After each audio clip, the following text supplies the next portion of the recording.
سبحان اللہ والحمد للہ ولا الہ الا اللہ۔ الحمدللہ وحدہ والصلاة والسلام علی من لا نبی بعدہ۔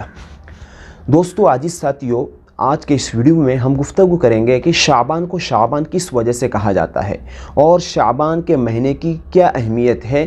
آج کے اس ویڈیو میں ہم گفتگو کریں گے۔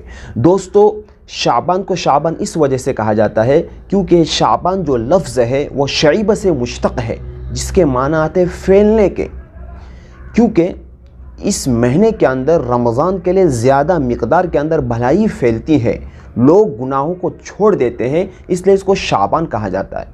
جیسا کہ امام رافعی رحمۃ اللہ علیہ نے اپنے تاریخ میں روایت کی ہے، وہ کہتے ہیں کہ شعبان کے مہینے میں اللہ کی جانب سے بندوں پر رحمتوں کا نزول ہوتا ہے، اور جو بندہ روزے رکھتا ہے وہ جنت میں داخل ہو جاتا ہے، کیونکہ اس پر اللہ کی طرف سے رحمتیں ہوتی ہیں۔ اور شعبان کو شعبان اس وجہ سے کہتے ہیں کیونکہ شعبان کے اندر رمضان کے لیے زیادہ مقدار کے اندر بھلائی پھیلتی ہے۔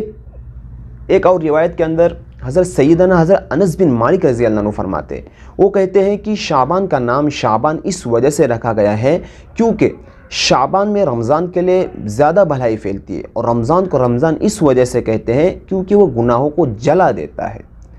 دوستو، اس مہینے کے اندر اللہ کی طرف سے رحمتوں کے دروازے کھول دیے جاتے ہیں، گناہوں کے کام لوگ چھوڑ دیتے ہیں، برکتوں کا نزول ہوتا ہے، اور اس مہینے کے اندر لوگ روزے رکھتے ہیں، کیونکہ اس مہینے کے اندر روزے رکھنے کا جو تعلق ہے، اللہ کے نبی صلی اللہ علیہ وسلم نے اس مہینے کے اندر روزے رکھے ہیں، لیکن تواتر کے ساتھ نہیں رکھے ہیں، کبھی پکڑے کبھی چھوڑے ہیں، کیونکہ یہ مہینہ بہت زیادہ برکتوں والا ہے۔ اللہ کے نبی صلی اللہ علیہ وسلم کو اشتیاق ہوتا تھا اس مہینے کے اندر روزے رکھنے کا۔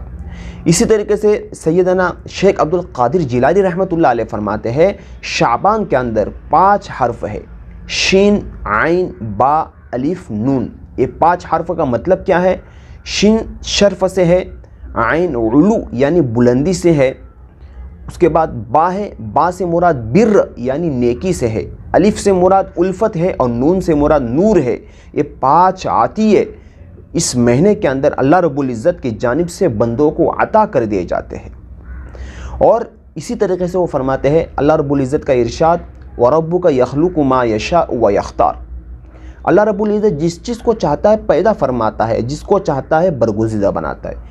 شیخ عبد القادر جیلانی رحمۃ اللہ علیہ اس آیت کے تعلق سے وہ کہتے ہیں کہ اللہ تعالیٰ نے ہر چیز میں سے 4 کو منتخب فرمایا، جیسا کہ اللہ تعالیٰ کے فرشتے تو بہت ہیں، لیکن ان فرشتوں میں سے 4 کو منتخب کیا، برگزیدہ بنایا، اور ان میں سے ایک کو برگزیدہ بنایا، جیسا کہ 4 فرشتے حضرت اسرافیل، حضرت جبرائیل، حضرت میکائیل، اسرائیل علیہ السلام، یہ 4 فرشتے، ان میں سے اللہ تعالیٰ نے جبرائیل علیہ السلام کو برگزیدہ بنایا۔ اسی طریقے سے نبی تو بہت ہیں، لیکن نبیوں میں سے 4 کو منتخب کیا، حضرت ابراہیم، حضرت موسیٰ علیہ السلام، حضرت عیسیٰ علیہ السلام، اور اللہ کے نبی حضرت محمد صلی اللہ علیہ وسلم۔ پھر ان 4 میں سے حضرت محمد صلی اللہ علیہ وسلم کو برگزیدہ اور منتخب فرمایا۔ اسی طریقے سے صحابہ میں 4 کو منتخب فرمایا، حضرت ابوبکر، حضرت عمر، حضرت عثمان اور حضرت علی رضوان اللہ تعالی علیہم اجمعین۔ ان 4 میں سے حضرت ابوبکر صدیق رضی اللہ عنہ کو برگزیدہ بنایا۔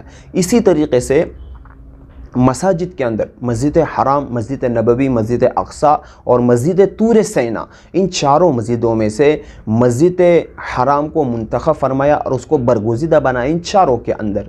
اور اسی طریقے سے مہینوں میں رجب، شعبان، رمضان اور محرم، ان 4 مہینوں میں سے شعبان کو منتخب فرمایا۔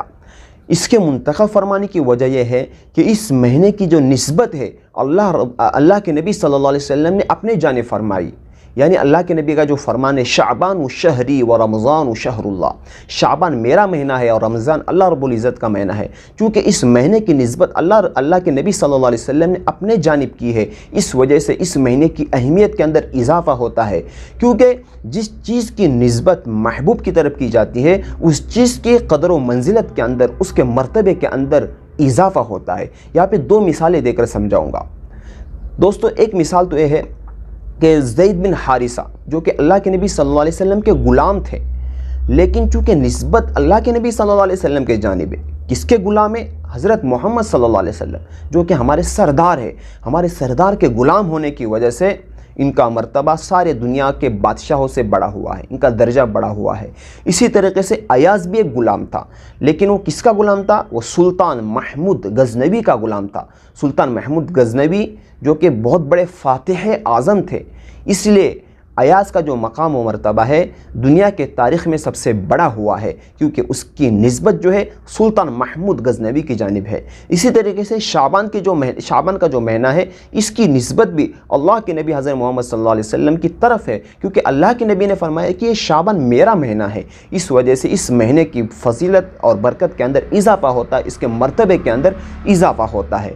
غرض ہمیں اس مہینے کی قدر کرنی چاہیے۔ رمضان کی طرف دوڑ لگانے والا مہینہ ہوتا ہے، اور اس مہینے کے اندر رمضان کے لیے زیادہ سے زیادہ نیکیاں اور بھلائیاں کی جاتی ہے، تاکہ رمضان کے اندر عبادت ہم اچھی طریقے سے کر سکیں۔ اس لیے دوستو اس مہینے میں ہم رمضان کے لیے تیاری کریں۔ تو دوستو اس ویڈیو کے اندر میں نے آپ کو ڈیٹیل کے اندر بتایا کہ شعبان کو شعبان کس وجہ سے کہتے ہیں، شعبان کے مہینے کا مرتبہ مقام کیا ہے، ساری چیزوں کی وضاحت میں نے آپ کو اس ویڈیو میں فرمائی۔ انشاءاللہ اس کے بعد والی ویڈیو کے اندر ہم یہ بتائیں گے کہ 15 شعبان جو کہ جس کو شب برات کہا جاتا ہے، شب برات کے تعلق سے ہم گفتگو کریں گے، اور مختصر میں انشاءاللہ آپ کو اس کے متعلق ساری باتیں بتائیں گے۔ تو دوستو امید کرتا ہوں کہ آپ کو کچھ باتوں کا علم ہوا ہوگا۔ اللہ رب العزت ہم سب کو اس مہینے کی قدر کرنے کی توفیق نصیب فرمائے، اور خاص طور پر آگے جو آنے والا مہینہ ہے اس کے تعلق سے بھی ہمیں تیاری کرنے کی توفیق نصیب فرمائے۔ السلام علیکم ورحمۃ اللہ وبرکاتہ۔